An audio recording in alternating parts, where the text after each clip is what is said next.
اچھا، اب 61% شادیاں خونی رشتہ داروں کے درمیان ہوتی ہیں اور محققین یہ بتاتے ہیں کہ اس رجحان کی بڑھتی وجہ ملک میں گہرے ثقافتی اور خاندانی روایت ہیں جو کزن میرجز کی بڑی وجہ ہیں. پاکستان کے علاوہ کویت، قطر، متحدہ عرب امارات، یہ وہاں پر بھی ہم دیکھتے ہیں کہ ان ممالک میں بھی یہ پرانی سماجی روایات اور خاندانی ڈھانچے کی وجہ سے کزن میرج بہت عام ہوتی جا رہی ہیں. اچھا، اس سے یہ اندازہ نہیں ہے کہ جو فرسٹ کزن میرجز ہوتی ہیں وہ بڑی کمپلیکیشنز لے کر آتی ہیں، خاص طور پہ جب آپ اپنی فیملی اسٹارٹ کرتے ہیں تو بچوں میں جی بہت ساری ہم دیکھتے ہیں کچھ ایسے ایشوز ہو جاتے ہیں جس کی وجہ سے ڈاکٹرز اور ماہرین یہ کہتے ہیں کہ کزن میرج جو ہے وہ نہیں ہونی چاہیے. اب اس کی اویئرنیس آتے آتے آئے گی، لیکن ہم کوشش یہ کرتے ہیں جی کہ ہمارے پلیٹ فارم سے ہم لوگوں کو یہ آگاہی دیں کہ بھائی آپ یہ ان چیزوں کا خیال ضرور رکھیں، کیونکہ بعد میں جی آنے والی جنریشن جو ہے ان کے لیے بڑے مسائل ہو جاتے ہیں. جناب یہاں پہ ہم جائیں گے چھوٹی سی بریک اور پھر حاضر ہوں گے بریک کے بعد. اسٹے رہتے ہو ود اس.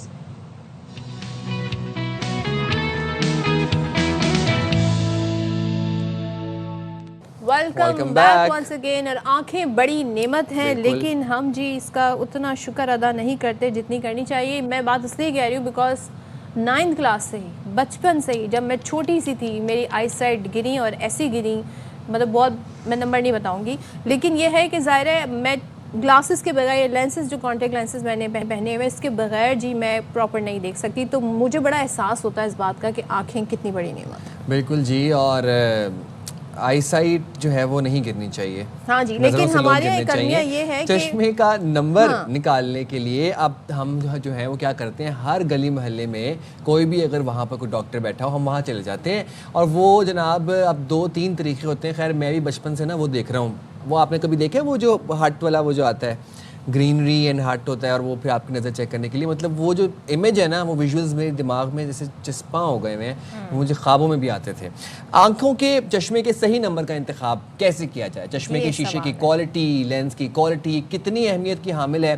اس اہم ایشو کو بھی ہم اکثر دیکھتے ہیں کہ ہم نظر انداز کر دیتے ہیں، اور پھر نقصان جو ہے وہ ہماری نظر کا ہوتا ہے. آنکھوں کی صحت کے لیے ضروری ہے کہ انہیں صاف رکھا جائے. اگر دور یا قریب سے دیکھنے میں وقت پیش آ رہا ہے تو یا الرجی کی شکایت ہو یا پھر تاخیر کے بغیر مستند معالج سے معائنہ کرائیں. اچھا، اصل ایشو یہ ہے کہ بھائی اکثر و بیشتر جی ریکمینڈ بھی کر دیتے ہیں بہت سارے. آپ آپٹکس کے پاس جائیں تو کہتے ہیں جی آپ یو وی ریز گلاسز جو ہیں وہ یوز کریں، آپ فلاں ٹنٹڈ جو ہے وہ لائٹ ریفلیکٹنگ، میں وہ ملک کا نام لے سکتا ہوں، کورین جناب استعمال کر لیں، جرمن استعمال کر لیں. تو ایسے میں لوگوں کو پتہ ہوتا نہیں ہے اور کیا لوگوں کو کرنا چاہیے. اس پہ بات کر لیتے ہیں ماہر امراض چشم ڈاکٹر عمیر کدوائی صاحب میرے ساتھ موجود ہیں. Thank you so much doctor Umair join کرنے کے لیے. ذرا ہم ایشو تو یہ ظاہر آنکھوں کا مسئلہ تو ہے، لیکن یہ جو گلی گلی جگہ جگہ ایون جو آئی گلاسز کے فریم آپ جہاں سے خریدنے جائیں وہ بھی آپ کی آئی ٹیسٹ کر کے جی نمبر بتا دیتے ہیں، تو یہ ٹھیک پریکٹس ہے؟ دیکھیں اس کے پیچھے بہت عرصے کی ایک چھوٹی سی ایک آپ کہہ سکتے ہیں میل پریکٹس کو پروموٹ کیا گیا ہے. آپ نے دیکھا ہوگا کمپیوٹرائز آئی ٹیسٹنگ کو بڑا پروموٹ کیا جاتا ہے. کمپیوٹرائز آئی ٹیسٹنگ ہے، لیکن actually as an I surgeon یا آئی کنسلٹنٹ ہم لوگ کمپیوٹرائز آئی ٹیسٹنگ کو اتنا اچھا نہیں سمجھتے جتنا مینول ٹیسٹنگ ہوتی ہے. اور ہمارے بچے ہر جو کنسلٹنٹ بنتے ہیں وہ امتحان دیتے ہیں مینول ٹیسٹنگ کا، اور مینول ٹیسٹنگ کمپیوٹرائز ٹیسٹنگ کو ریپلیس نہیں کر سکتی. اور وہ سب سے اچھی ٹیسٹنگ ہوتی ہے جس سے آپ موسٹ ایکوریٹ نمبر نکلوا سکتے ہیں. مینول وہ جو مرر میں پیچھے دیکھتے ہیں اور وہ اس کے اوپر آپ نے دیکھا ہوگا کہ ایسے کر کے چھوٹے سے شیشے لگا رہے ہوتے ہیں اور وہ لائٹ کے ذریعے اس کے نمبر چیک کر رہے ہوتے ہیں، پھر ان چیزوں کو مستقل ایڈجسٹ کرتے ہیں.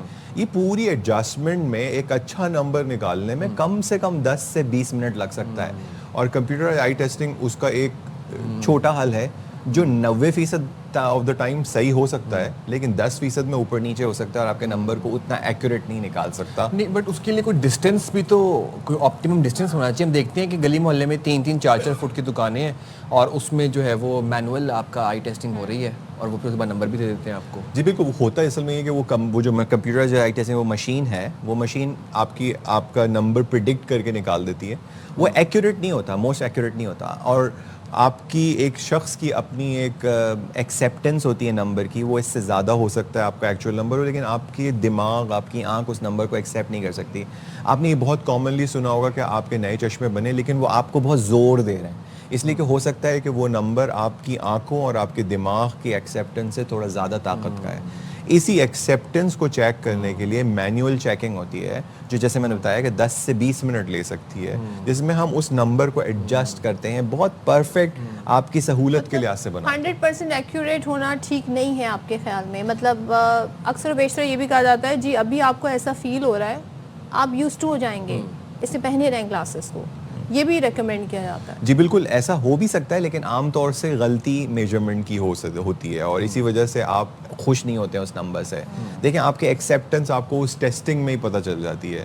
اگر کوئی آپ کے نمبرز نکال رہا ہے اور وہ 10 سے 20 منٹ لگا کے آپ کو بار بار چیک کروائے گا کہ دیکھیں اس شیشے کو لگا کے دیکھیں, اس شیشے کو لگا کے دیکھیں, یہ مینول ٹیسٹنگ ہوتی ہے, اور اس سے آپ کو اسی وقت ایک سیٹسفیکشن ملتی ہے کہ نہیں یہ میں بہت خوش ہوں, اس سے مجھے بہت صحیح نظر آ رہا ہے, اس سے مجھے آنکھ پہ زور نہیں پڑ رہا ہے, وہ نمبر پہ پرسکرائب کیا جاتا ہے. اچھا, ایک تو 10 سے 20 منٹ میں نے تو آج تک ویسے اتنے 7-8 سالوں میں میرے پہ کسی ڈاکٹر نے 10 سے 20 منٹ نہیں لگائے مینولی آنکھ نظر چیک کرتے ہوئے. اینڈ سیکنڈلی چلیں ہم تو پھر ڈسٹنگوش کر لیتے ہیں نا کہ اب اس میں صحیح نظر آ رہا ہے اور اس میں تھوڑا سا بلر ہو رہا ہے.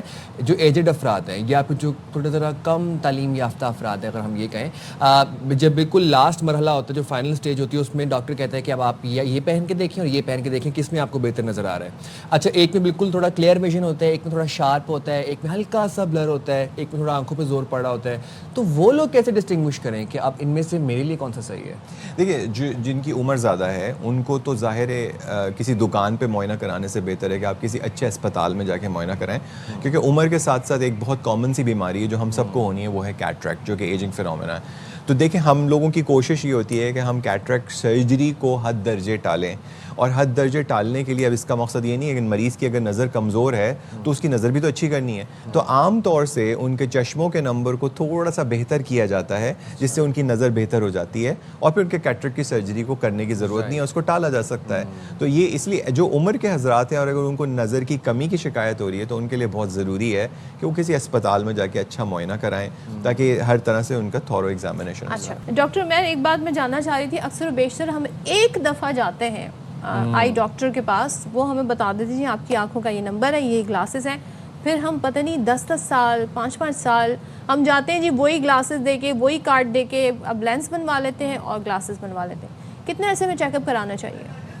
دیکھیں ہر شخص کو سال کے اندر کم سے کم چیک اپ کرانا چاہیے, بچوں کو اور فریکوینٹلی, وہ اسپیشلی وہ بچے جو 10 سال سے کم عمر کے ہیں ان کو شاید 6 مہینے کے اندر, لیکن اس سے بڑی عمر کے جو لوگ ہیں یا 18 سال سے بڑی عمر کے لوگ ہیں ان کو بھی کم سے کم سال میں, یا بہت زیادہ ہے تو 1.5 سال کے اندر اپنا معائنہ ضرور کرانا چاہیے. کیونکہ وہ کہتے ہیں ہمیں کوئی ڈفرینس ہی فیل نہیں ہو رہا, آنکھوں میں کوئی فرق محسوس نہیں ہو رہا. Doctor please complete. آنکھ چونکہ تھوڑا سا چینج ہوتی ہے ایز وی گرو, تو اس لیے اس کے نمبرز کے اندر کوئی فرق آ سکتا ہے, تو بہتر ہوتا ہے کہ آپ اپنے آپ کو نمبرز کو چیک کراتے رہیں. اور اسپیشلی جب آپ 35 سال کی بڑی عمر کو پہنچتے ہیں تو آپ کے قریب کی نظر کمزور ہونا شروع ہو جاتی ہے, تو اس وقت تو آپ کو قریب کے نظر کو ویسے ہی چیک کرانا ہے. 35 میں ہی ہو جاتی ہے؟ نہیں, 35 میں نہیں. کچھ لوگوں کو 30 سے اور کچھ لوگوں کو 40 کے بعد بھی ہو سکتی ہے, تو 35 کائنڈ آف این ایوریج.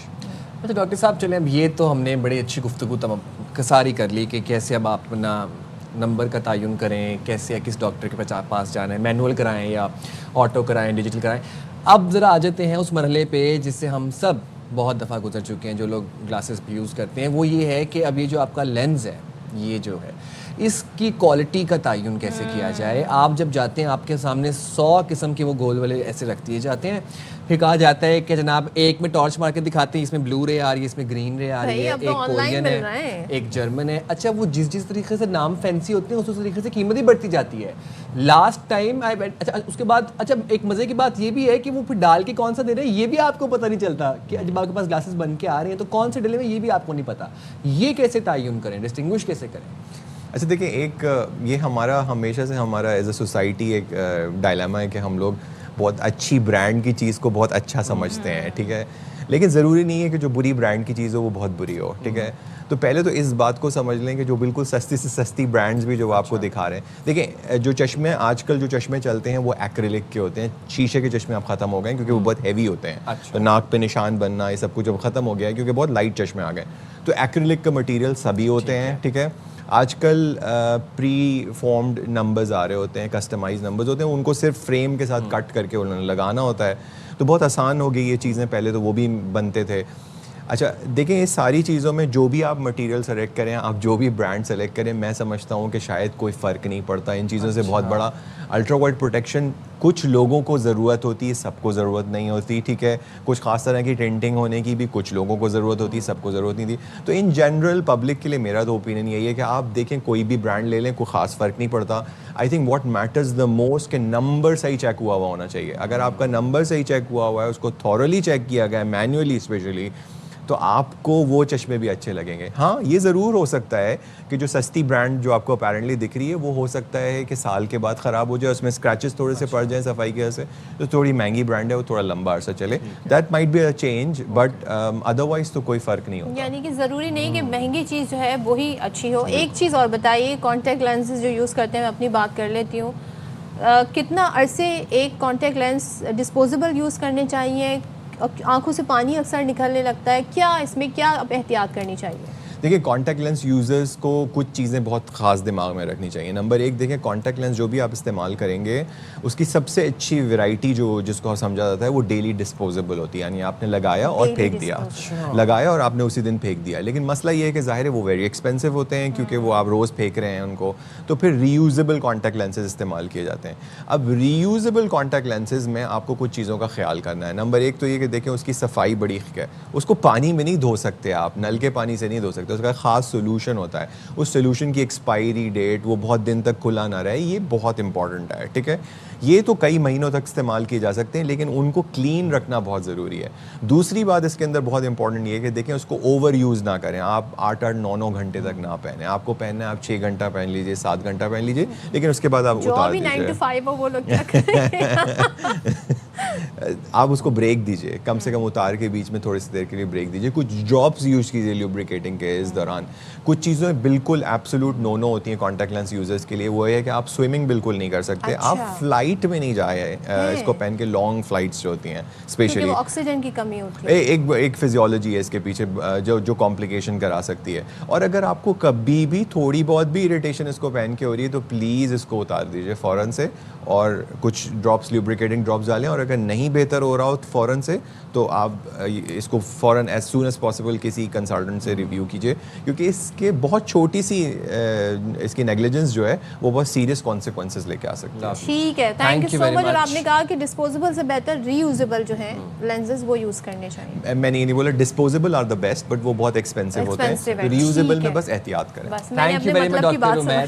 اور آپ بھی سمجھ لیا ہوگا یہ ساری چیزیں آپ کے لیے ڈیزائن کی گئی تھیں. جائیں گے چھوٹی سی بریک پہ, حاضر ہوں گے بریک کے بعد سے. میرے لیے ڈیزائن نہیں کی گئی, آپ کے لیے بھی.